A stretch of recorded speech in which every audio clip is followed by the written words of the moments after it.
Welcome, ladies and gents. Let's talk She-Hulk episode 4. So we're going to talk full spoilers about this. No footage or anything like that. I'm not interested in sort of overlaying that to discuss this.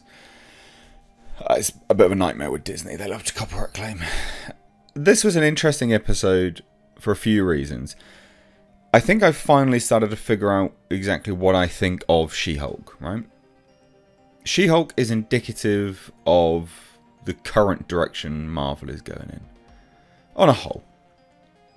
And I was having a discussion with someone earlier with respect to Thor: Love and Thunder, and why I just didn't really like it that much. Like, I like Taika Waititi, I like his sense of humour, but when everything is that, everything from one brand is exactly the same, nah, can't handle it. And She-Hulk is that. So at the behest and cost of characters and logic in universe, they are pursuing this narrative. So this as an episode was a bit fun. It was fine. It wasn't outright offensive. It was fine. But, and these are the big buts, when you look at it as a grander piece attached to a universe, it starts to break itself down. It's breaking the logic of its own universe. So what happens in this episode? Well, Wong comes through a portal and requests Jennifer Walters' help, She-Hulk's help. Why? Because there is, and this is where we start to get into the... that alone is breaking canon, right? The Sorcerer Supreme asking for a legal expert's help. Wouldn't happen.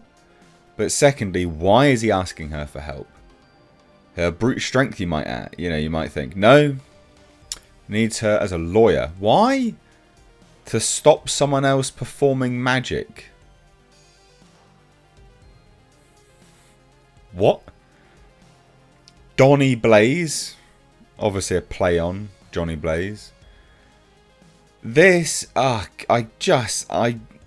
Blaze, a former acolyte to the Sorcerer Supreme, trained at Kamar-Taj, has been exiled, and he's got one of the ringlet things that they wear, the little knuckle duster things, and he's performing magic, performing sorcery.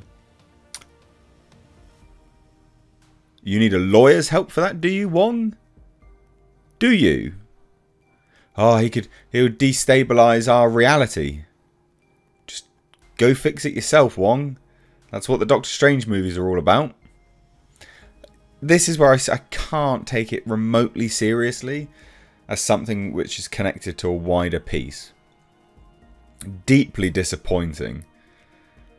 Deeply disappointing. And you know what? Like, it's funny. I like Wong. Wong's a good character. And it was funny because even in the intro, they're like, oh yeah, so you see Wong, there you go.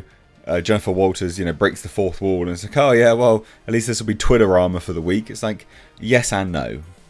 Yes and no. So Wong asked Jennifer Walters for help with this magician. He could do it himself. He would do it himself.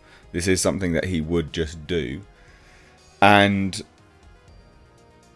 there is a side story of She-Hulk going on dates. Jennifer Walters doesn't attract anyone, so she signs up to Matcha, Tinder wannabe, as She-Hulk. Gets loads of matches. They're all a bit boring. Matches with one person that she basically... The thing about this one, she matches with one guy who's like, oh, I've been on so many first dates. It's so boring talking about myself. Tell me about you. Right, seemed like a nice chap, but he's very clearly seasoned. He's a seasoned pro, as it were. He's trying to bag people. But and so they're trying to portray him as this bad guy, because once he bags She-Hulk, he then wakes up the next day and is like, yeah, see you later, I'm going. So obviously, like, it is what he does. He goes for one night stands. But equally so, they portray She-Hulk as someone so incredibly willing just to get the D. Very much presumptuous, lands on top of him, picks him up, walks him to the, in arms to the bedroom, all this kind of stuff. So I don't really understand what kind of narrative that they were going with there. Because if it was the fact that this dude is real bad and shouldn't have done that, but that doesn't really stand up. Because She-Hulk was equally as bad. They're both as bad as one another. Which means not bad at all. Because if they both knew that they were just looking for a quick, you know, P and for G, then it's not really a big deal. So it was very strange. These kind of side plots were really odd. We meet Madison, Wonger's new bestie, some woman from Florida. I mean, I lived in Florida for a little bit. I worked out in Miami and stuff. I think they pretty much nailed the Floridian, the archetype of it anyway. Just this perpetually drunk, wasted girl, spoiling The Sopranos for Wong. Just anyway, and then Titania pops back up right at the end and is suing She-Hulk. Why? For trademark.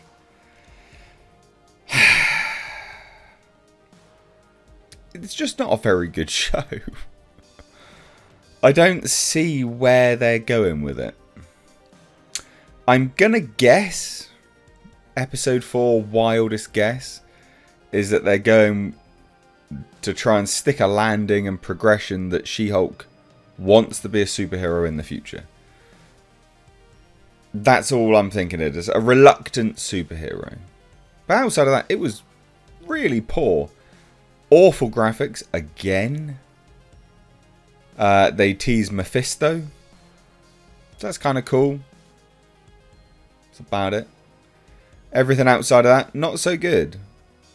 I'm now going to go and finish watching A Devil in Ohio on Netflix. Good limited series thus far, and I'll bring you my review of that later on at some point. But yeah, She-Hulk, just woefully inadequate for what it could have been.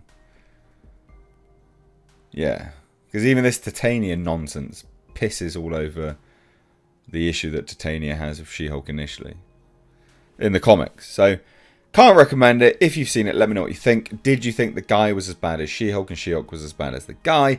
Do you think that this breaks law with respect to the wider universe? Would Wong hire a lawyer, or would he just go and do it himself? He'd probably just go and do it himself. Otherwise, what's the point in the Sorcerer Supreme? He's not really policing anything. Bit of nonsense. I'd love to hear your thoughts. Cheers, ladies and gents. Take care.